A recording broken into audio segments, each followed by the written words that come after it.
Hey, how you doing? Welcome to my leadership lab. This is where I come to figure out different leadership solutions, try to come up with the best ways for me to lead in my current organization, as well as sit down and try to hash out ways that friends and colleagues that reach out to me via email at directingreflections14@gmail.com, or that people send to me on Twitter at LeaderCoach14, and try to help them come up with resolutions also.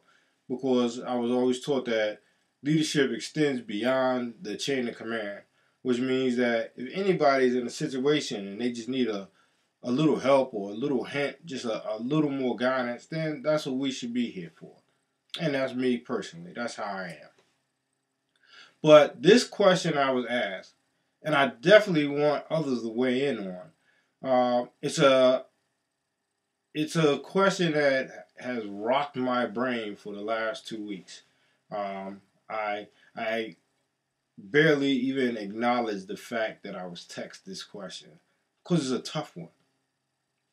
And the question was this: would I rather to lead someone with ambition or lead someone with potential?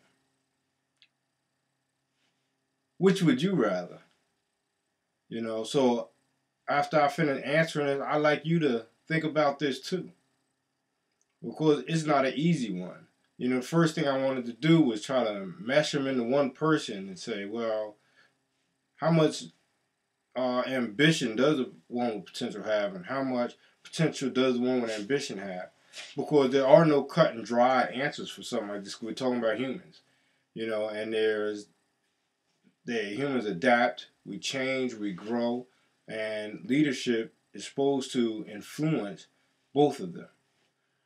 My original answer was ambition, because that person's willing, and they have a willing attitude, and they want to accomplish something.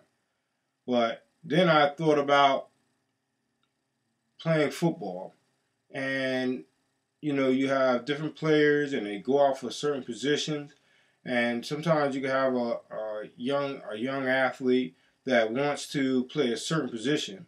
They're ambitious towards that goal. He may want to be a quarterback, and he's willing to work very hard, but he's just not fast, and he just can't throw too far. And what do you do? What do you do as a coach at that point?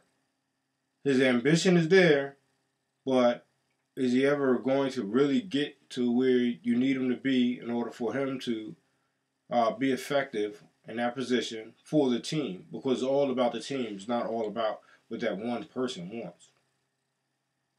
So then I looked at the person with potential. And that's the person that you look at and you say, he can do it. There's no way that he can't do this, except for he may not be showing the willingness to put in the effort to do it. But there's leadership again. As leaders, we say we're supposed to have the power to influence.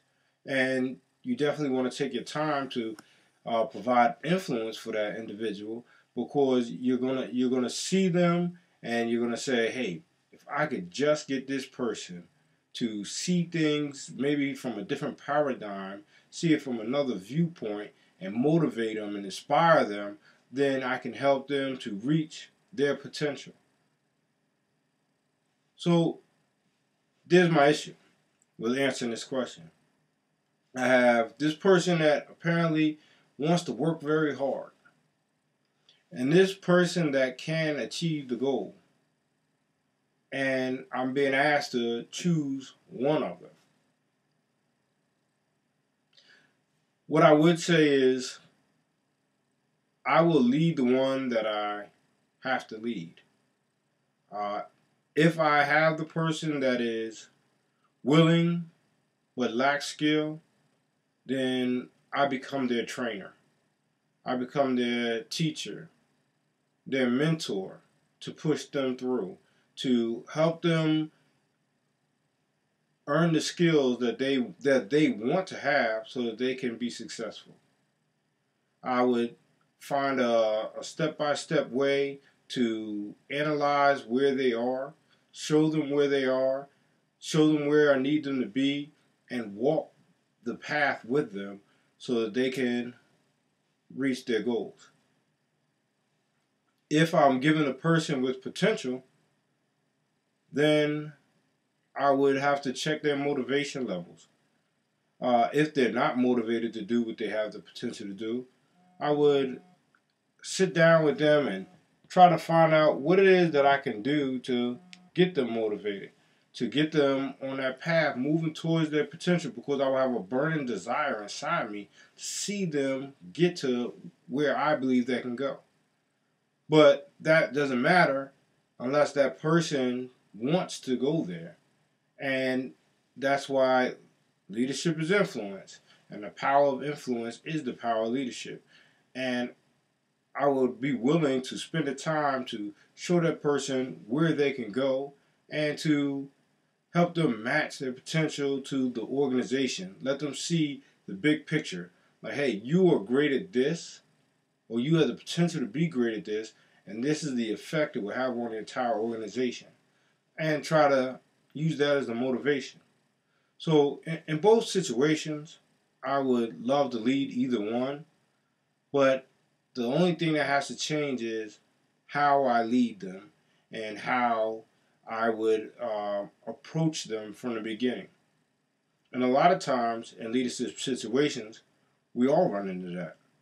Where we have this person or this group that is ready to work so hard, but they might not fit the mold of what you want them to do, or what they want to be doing. And then you have this other person or group that has all the potential, the makeup of everything that you want them to do, or what you believe they can do, but they don't want it. So as leaders, we have to sit back, realize that both of these scenarios are realistic scenarios, and approach them knowing who you're dealing with. A lot of times you may hear about skill versus will. And when you talk about ambition versus potential, you're running into the ambition being the willing and the skill being the potential. And you have to try to leverage it out and make the best out of either one, because we don't always get to choose who we lead. But we have a task and a job to do, and that is to lead. I know I didn't really pick a side. I didn't pick which one, because there's a lot that goes into each individual. And like I said, what is the potential of the one with the ambition, and what is the ambitions of the ones that have the potential? And you have to weigh those things in. But as a leader, it's our job to get the best out of both of them and to move them to become the best that they can possibly for themselves and for the organization.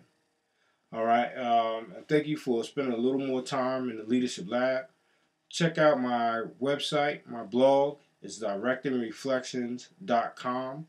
That's directingreflections.com. Follow me on Twitter at LeaderCoach14.